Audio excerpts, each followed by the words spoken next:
Okay, so this video is going to take you through how to work with exponents and radicals. So what I want to start by doing is just going over the basic laws of exponents with you. So the first law says that if you have a to the second power times a to the fourth power, this would be two like bases, both have a base of a with different exponents. We add the exponents together, so this would be a to the sixth. Second law says that if you're dividing two things with the same base, so let's say we're still working with a and we have a to the seventh divided by a to the third, we subtract exponents, so this would just be a to the fourth. The third law says that if you have some base raised to a power and then you raise that to another power, we multiply. This is called the power to a power rule. So we get a to the eighth. And then the last rule, the one that we work with probably the most since we learned the exponent rules, is what happens when you have a negative exponent. So if you have a base raised to a negative power, you can never leave something like that in your answer. That's the same as doing 1 over a to that power, but it now becomes positive. This works the same way. If you have something in the bottom that's negative, with a negative exponent I mean, then to make it positive you would bring it to the top. So this rule really works either way. So if you have something in the bottom with a negative exponent, it comes to the top and vice versa. Those are our 4 basic exponent laws. So what we've been working on most commonly in class is these big, messy expressions like this, and we have to simplify using all of the laws of exponents that we know. So what we talked about in class was that if you see a negative sign like that in your exponent, we're actually allowed to flip the entire fraction. So I can actually go ahead and make this 9xy to the negative 4. So I'm taking the entire bottom and putting it in the top, and notice that I didn't change the signs of any of my exponents. And now 3x to the negative 2 y cubed z is on the bottom. So now I really can just raise everyone to the second power. I've taken care of the negative. Now you have a couple of options. You can either distribute that squared everybody, you can square everyone in here, or you can simplify first, which I think is a little bit easier. So I'm going to go ahead and use my division rules, and then I'll deal with squaring at the end. So if I just do 9 divided by 3, I get 3. Remember, we said our rule for dividing is that we subtract exponents. So for the x's, I'm going to do 1 minus negative 2, which remember, that's going to lead us to having that double negative, which changes to a plus. So this is x cubed. For y, I'm going to be doing negative 4 minus 3. There's no double negative here, so this becomes y to the negative 7. And then finally for z, I'm just doing 2 minus 1, which doesn't even have any negatives involved. That's just going to be plain old z. Now I do still have to square everybody, so this is going to get distributed. Remember that 3 is not being multiplied by 2, it's being raised to the power of 2, which is 9.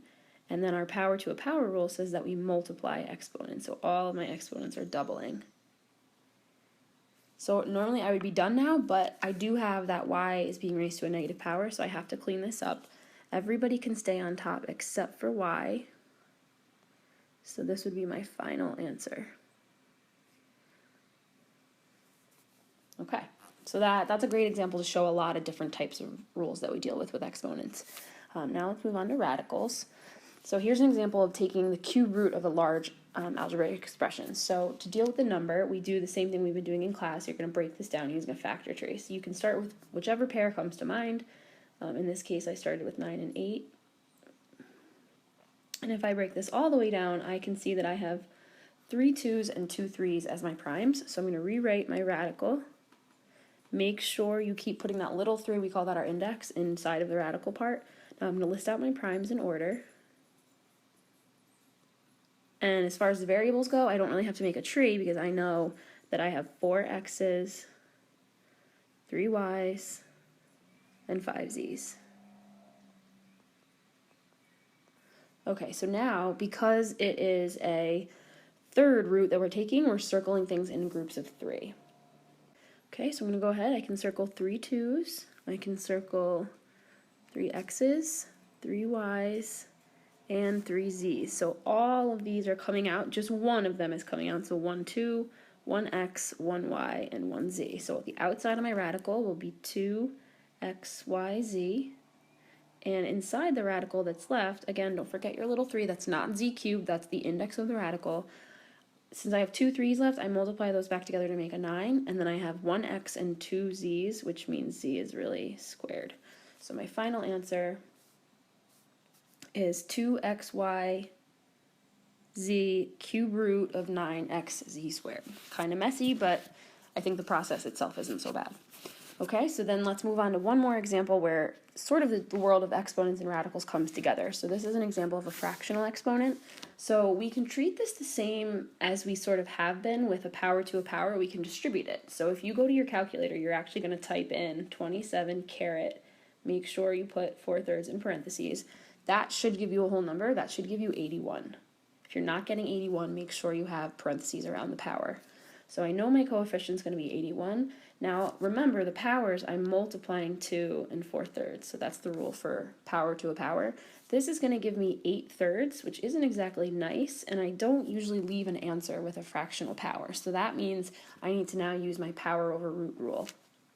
So if you remember from class, when you have a fractional exponent, the number on top really represents the power, and the number on the bottom is the type of root. So in this case, that would represent a cube root.